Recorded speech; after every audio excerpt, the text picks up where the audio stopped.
לפני שנה בדיוק, כאשר התכנסנו כאן לסיום קורס טיס 190, אמרתי את הדברים הבאים: טקס סיום קורס הטיס כאן הוא מסר ישיר לדיקטטור חמינאי ולחבורת האייתולות באיראן.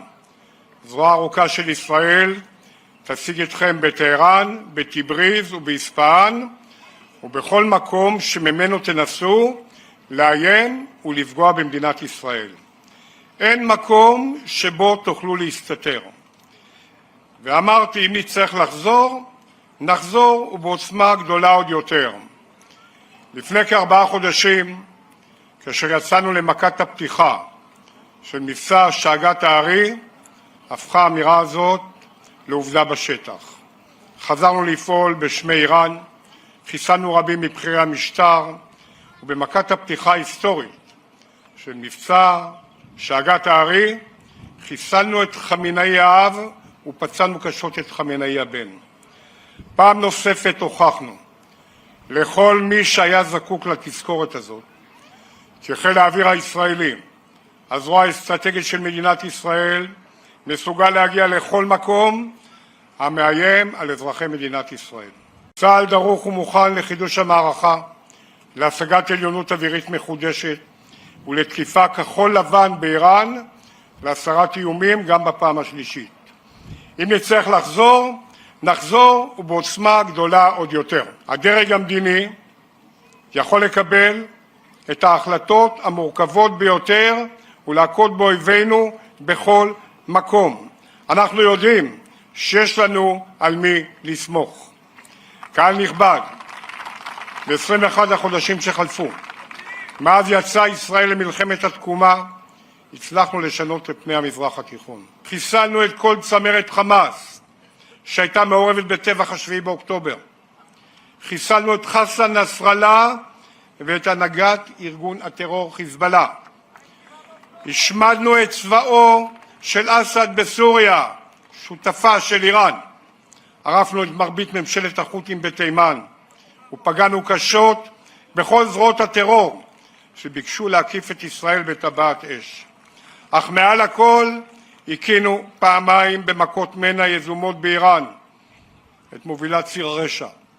ריסקנו את תוכנית הגרעין והסרנו איום השמדה מיידי מעל אזרחי ישראל.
For instance, President Xi is coming here toward the end of September, the 24th, I believe.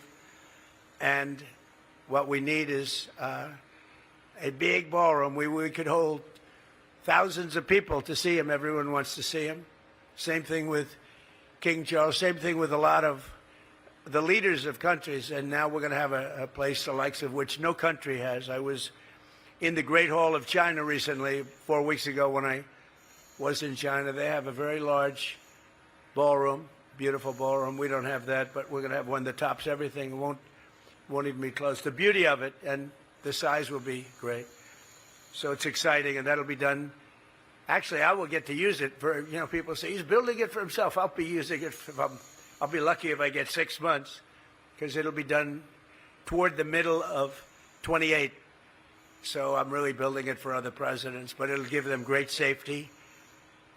glass windows that are this thick that can withstand any form of shot, rifle, drone, anyone, nothing gets through. Steel walls, steel ceiling, extra strength. I mean, it's really an amazing thing. And yet, all of that security made it more beautiful. Which we're doing very well. There'll be a meeting on that tomorrow in Doha.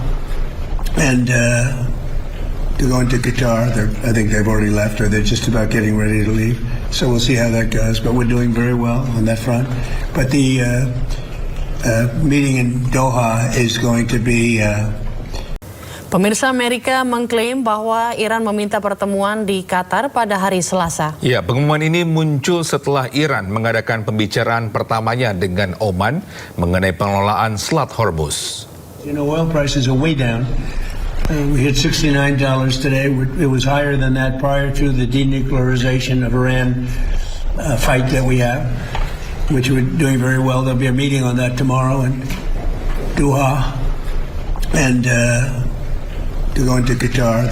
I think they've already left, or they're just about getting ready to leave. So we'll see how that goes. But we're doing very well on that front. But the meeting in Doha is going to be perhaps important, perhaps not. We're going to find out. But we're winning militarily. It's almost won militarily, I would say. And it's really very simple. It's the denuclearization of Iran. We don't want them to have a nuclear weapon, and they're not going to have a nuclear weapon. And they've agreed to that, in all fairness. Pemirsa, persiapan dilakukan untuk upacara pemakaman pemimpin tertinggi Iran Ali Khamenei. Ya, rencananya upacara akan diadakan di sejumlah kota dalam waktu beberapa hari.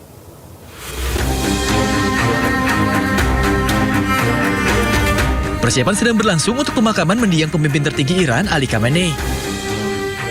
Truk dan derek bersiaga di luar Masjid Agung Teheran, tempat sebagian dari prosesi pemakaman dijadwalkan berlangsung.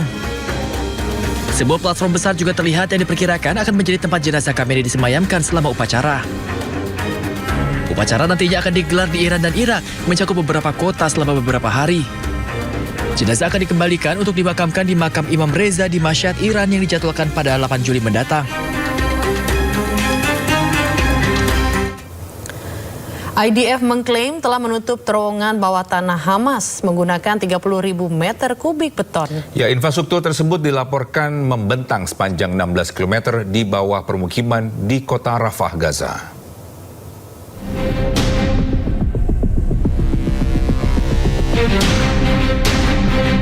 Pasukan militer Israel atau IDF mengklaim bahwa terowongan bawah tanah Hamas sepanjang 16 km telah ditutup oleh Zionis Israel. Infrastruktur tersebut dilaporkan membentang di bawah kawasan permukiman, termasuk masjid hingga sekolah di kota Rafah, Gaza. Dalam 3 bulan terakhir, pasukan Zionis Israel bekerja menutup lorong-lorong bawah tanah menggunakan lebih dari 30.000 meter kubik beton. Terowongan Hamas sedalam 25 meter tersebut mencakup sekitar 80 tempat tinggal dan berfungsi sebagai pusat komando dan logistik. Selain itu, IDF juga mengklaim bahwa jenazah Letnan Hadar Goldin, perwira pasukan IDF yang tewas di Gaza tahun 2014, ditemukan dalam terowongan tersebut.